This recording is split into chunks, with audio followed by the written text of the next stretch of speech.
गुरु नानक देव जी की शिक्षा से भरी एक कहानी है जो हमें सिखाती है कि असली धन क्या होता है। आज मैं आपको एक ऐसे गांव की कहानी सुनाने जा रही हूं जहां एक साधारण मजदूर के घर में छुपा था जीवन का सबसे बड़ा सच। बहुत समय पहले की बात है। एक छोटे से गांव में रामू नाम का एक मजदूर रहता था। वो हर सुबह सूरज निकलने से पहले उठता, खेतों में काम करता और शाम को थककर घर लौटता।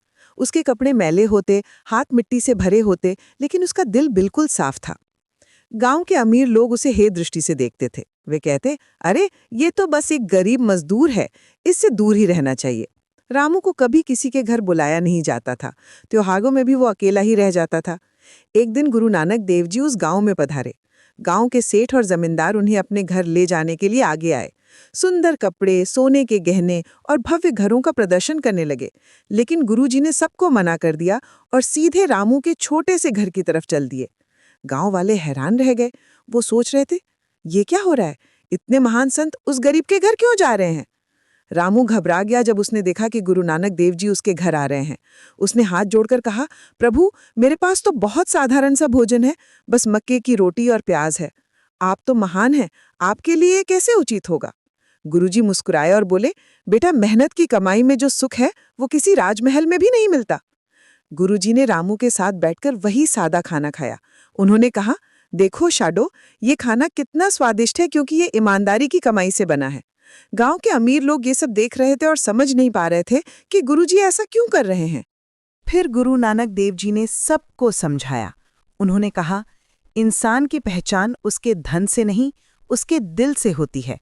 रामू के पास पैसा भले ही कम हो, लेकिन उसका दिल सोने से भी कीमती है।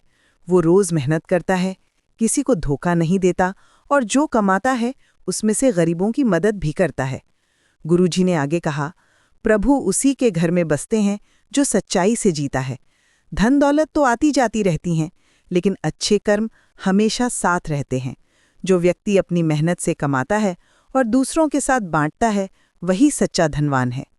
गांव के लोगों की आंखें खुल गईं। उन्हें एहसास हुआ कि वे कितने गलत थे।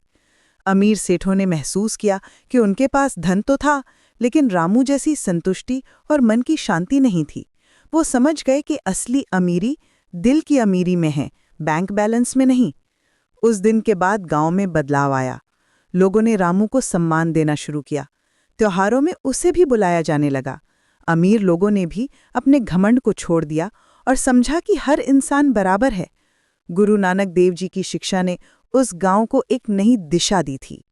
आज भी जब हम इस कहानी को सुनते हैं तो समझ जाते हैं कि सच्चा धर्म इंसानियत है। जाति, धर्म या आर्थिक स्थिति के आधार पर किसी को छोटा बड़ा नहीं समझना चाहिए। हर व्यक्ति में परमात्मा का अंश है और हमारा फर्ज है कि हम सबके साथ प्रेम और सम्मान से पेश आएं। गुरु नानक देव जी ने सिखाया कि मेहनत की कमाई सबसे पवित्र होती है और यही संदेश आज भी उतना ही प्रासंगिक है।